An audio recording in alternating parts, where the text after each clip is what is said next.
The Kink Downside is all new for 2025, and it's replacing the Kink Cloud BMX bike because Travis Hughes is no longer on Kink. Kink's had a lot of changes recently, and the Kink Downside is one of those changes. This is a new bike for $750. It's got a different makeup a little bit. Very different colorway, but yeah, $750 BMX bike, full chromoly, and it's got a little bit of a pro part package. So it steps up the quality quite a bit. This one and the Kink Williams are the highest quality bikes on Kink's lineup. Comes with pegs, comes with hub guards, comes with a free toaster. Actually, yeah, okay, free toaster, cool. Anyway, we'll talk about the Kink Downside and see if it's a good bike. I'm already a little Hobie-Don type vibe here. I liked the chrome Kink Cloud last year. That was cool, or last year, was that a couple years ago? I think that was a couple years ago. Man, where have I been? But anyway, let's talk about the geometry on this bike. It's got a 20.75 inch top tube.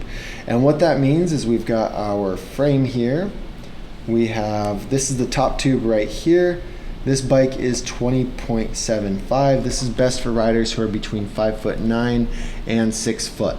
If you're between those heights, this is the right top tube size for you, and you might consider getting this bike and riding this bike. But there's a little bit more that goes into the geometry and how it feels. So we've got a 12.75 inch chainstay, 9.25 standover height, and a 26 millimeter offset. The 11.75 inch bottom bracket height is a little unique also. So what those mean is this is the chainstay length right here, this is the standover height, this is the head tube angle, and the fork offsets right here, right? And so essentially the angles of these geometries tell you how responsive the bike is going to be or how mellow the bike is going to be. And this bike is funny because the standover height is 9.25, which is more of a mellow standover height, but it's got that 12.75 inch chainstay length, 26 millimeter fork offset, and that puts it a little closer to responsiveness. So I'm gonna say it's about right here. It's kind of in the middle, but not quite. Like that more responsive fork offset's gonna make it good for nose manuals and popping up that way. The chainstay is gonna make 360s quite a bit easier because it's a snappy chainstay. It's gonna make manuals easier to get into. But that taller standover height just gives the bike a little bit of stability. And so with this bike, it's good if you are a balanced rider, if you like to ride just a little bit of everything. You like to do a little park, a little street, a little bit of dirt, you like to do it all. This one's pretty solid for mixing it up that way. But let's look at the quality on this bike and see if this is a good bike or if it's a little bit overpriced. Personally, I think the Cloud is pretty decent for the price that they offer, and because you've got a full chromoly frame, you've got chromoly forks with a one-piece steer tube, you've got full chromoly bars. These are aftermarket Kink William bars, so that is a good thing to know. And then we've got full chromoly three-piece cranks, we've got double wall Mission Mylar rims, sealed free coaster, sealed front hub.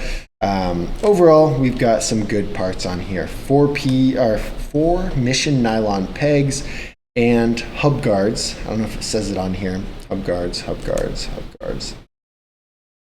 But so let's break down that quality real quick. We've got high tensile steel, some chromoly. We've got chromoly, and we've got aftermarket chromoly, which is the best of the best. Okay, and so we don't have any parts in the high tensile steel section, so that's good. But we've got the frame as just a chromoly frame, and there's always been a little bit of discrepancy here, a little bit of confusion on whether or not this is the aftermarket frame when it was the Cloud. Because what Kink would say is, like it says right now, Kink Downside 100% 4130 chromoly, right? And they would do the same thing, Kink Cloud 100% chromoly, but it's not the aftermarket frame. The aftermarket frame is way more expensive and way better quality. And it would sit over here, but it's not that. It's just a mass-produced frame for the Kink Downside, okay? And so it's right here, all right? The handlebars, though, are aftermarket chromoly. The forks are normal chromoly. The cranks are normal chromoly. It does have double wall rims, like I've described in previously. Rims like this with the chamber, they're 2 times stronger than this one. This single wall rim is lame. This one is good. And I think that's it. Double wall rims, full chromoly with some aftermarket chromoly handlebars. That's solid. We definitely like that, because if you're serious, or you're doing a lot of BMX, or you're learning a lot of new tricks, or you're crashing a lot, you want to have a stronger bike that's going to be able to withstand all of that, right? You don't want a bike that's going to just fall apart every time you land funny, or every time you try a new trick and eat it, right? You want to be able to withstand that. And the Kink downside is definitely one of those bikes. You know, there's no downside to the Kink. I feel so gay when I try and do like a dad joke. I did one, I think, with the Switch earlier. I said, I need to stop. I'm sorry. I'm trying to make these dad jokes. I give up. All right, I give up. Anyway, Kink downside, what do I think about it? For $750, it's a pretty good bike. The only reason that I would buy the downside over the Kink whip or over the Kink Switch is if I wanted this specific type of geometry and I wanted this amount of pegs. Okay, and what I mean by that is, like, the only step in quality that you get from this bike versus the Switch or versus the whip is the aftermarket handlebars, really. Maybe you get a 510 chain.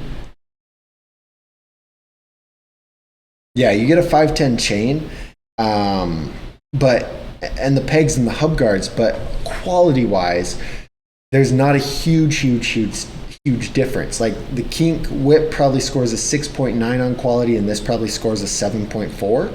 So it's not like a crazy huge quality difference. And I'm probably going to bring back the Dugster Bob app. So fun fact, we're working on that. I'm just going to spend the money again, bring it back. It's far down on the to-do list, but I want to do it. But anyway, you'll be able to easily see those things. So that's the Kink downside. I think it's okay if you want this style, if you want the pegs and you want the hub guards and you want the little bit of, like, in between mellow and responsive geometry. It's a good choice. But the price is quite a bit higher for not that much more quality than the Switch or the whip. So just being honest with you guys, that's what I think about it. If you want me to find the perfect bike for you, fill out the bike recommendation. I will find 3 bikes that are absolutely perfect for you, but that's the Kink downside.